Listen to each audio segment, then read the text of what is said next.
Hello friends, the বংশেব Shukla চ্যানেলে সকলকে welcome. আজকে আমি ভেটকি মাছের আবারও একটা রেসিপি নিয়ে এসেছি, যার নাম হলো ভেটকি ভাপা। এই ভেটকি ভাপা বানাতে খুবই কম পরিমাণে উপকরণ লাগে আর খুব চটপট বানানো হয়ে যায়। তাহলে চলুন আজকের এই ভেটকি ভাপা রেসিপিটা দেখে নেওয়া যাক।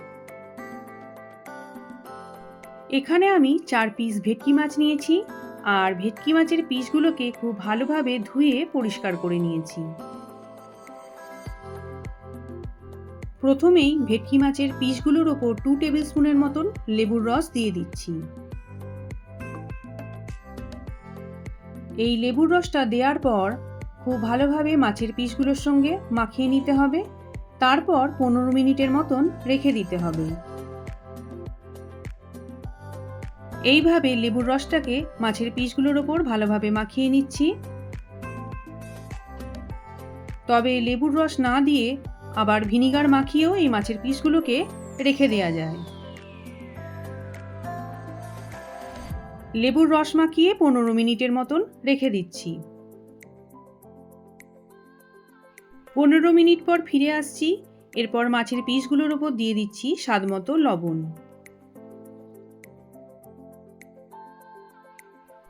দিয়ে দিচ্ছি হাফ টিস্পুন হলুদ গুঁড়ো।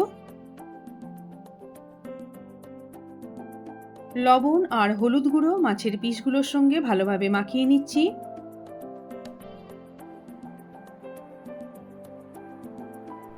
এইভাবে ঘষে ঘষে মাখিয়ে নিচ্ছি। মাখিয়ে নেবার পর মাছের পিসগুলোকে আরও 10 মিনিটের মতন রেখে দেব। 10 মিনিট পর আমি রান্নাটা শুরু করব।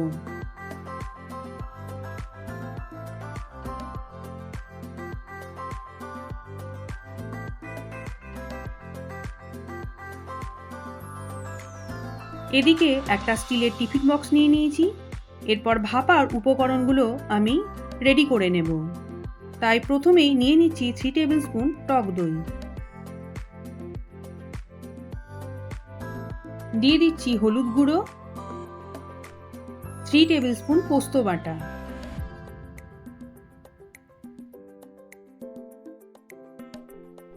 1 টেবিল স্পুন সর্ষে বাটা, 2 টেবিল স্পুন সর্ষের তেল আর স্বাদমতো লবণ। এবার সমস্ত উপকরণগুলোকে ভালোভাবে মিশিয়ে দিচ্ছি।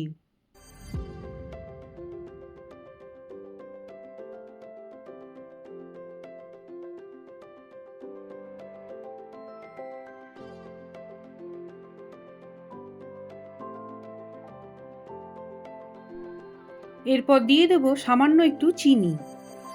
এই চিনিটা পুরোপুরি অপশনাল, আপনাদের যদি পছন্দ না হয় এটাকে স্কিপ করতে পারেন। তবে চিনিটা দিলে টেস্টটা ব্যালেন্স হয়ে যাবে।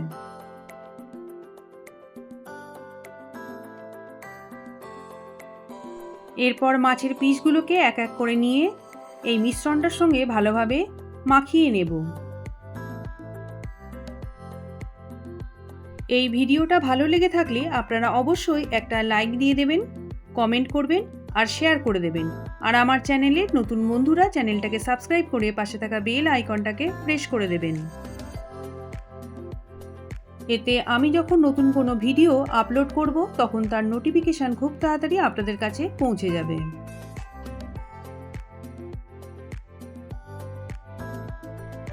এইভাবে সমস্ত মিশ্রণটাকে আমি মাছের পিসগুলোর সঙ্গে ভালোভাবে মাখিয়ে নিচ্ছি।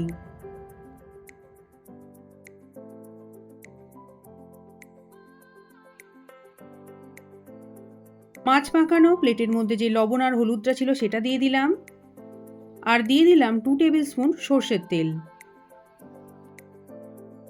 দিয়ে দিলাম কয়েকটা চেরা কাঁচা লঙ্কা।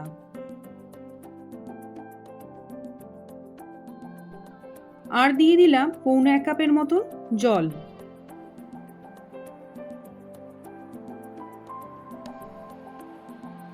এরপর টিফিন বক্সের ঢাকনাটাকে বন্ধ করে দিলাম। এদিকে আগে থেকে একটা কড়াইয়ের মধ্যে বেশ খানিকটা জল ফোটাতে শুরু করেছিলাম। জলটা ভালোভাবে ফুটে গেছে। গ্যাসের ফ্লেমটা লোতে রেখে একটা এরকম স্ট্যান্ড বসিয়ে দিচ্ছি। এরপর এই টিফিন বক্সটাকে ঠিক এইভাবে বসিয়ে দিচ্ছি। জলের লেভেলটা ঠিক টিফিন বক্সের এরকম অবস্থায় থাকবে। এর থেকে বেশি জল হলে সেই জলটা কিন্তু ফোটার সময় টিফিন বক্সের ভেতর ঢুকে যাবে, তাই এই রকম জলের লেভেলটা রাখতে হবে। এরপর গ্যাসের ফ্লেমটা লোতে রেখে এই রকম ঢাকনা দিয়ে ঢেকে আমি 15 মিনিটের মতন স্টিম দিয়ে নেব। 15 মিনিট স্টিম দেওয়ার পর গ্যাসের ফ্লেমটা অফ করে দিয়ে আমি আধ ঘন্টা ঢাকা দিয়ে রেখে দিয়েছিলাম। এই টিফিন বক্সটা এখন প্রচণ্ড গরম আছে, তাই একটুখানি ঠান্ডা হতে দেব। একটু ঠান্ডা হয়ে যাওয়ার পর টিফিন বক্সটা খুব সাবধানে তুলে নিচ্ছি। এবার টিফিন বক্সের ঢাকনাটা খুলে নিচ্ছি। রেডি হয়ে গেছে ভেটকি ভাপা। এটা এবার গরম গরম ভাতের সঙ্গে খেতে ভীষণ ভালো লাগবে। দেখুন, ভেটকি ভাপাটা দেখতে যতটা সুন্দর হয়েছে আর খেতে ততটাই সুস্বাদু হয়েছে। তাহলে আজকের মতো এখানেই শেষ করছি। আবার আসবো অন্য কোনো রেসিপি নিয়ে। আপনারা সবাই ভালো থাকবেন, সুস্থ থাকবেন।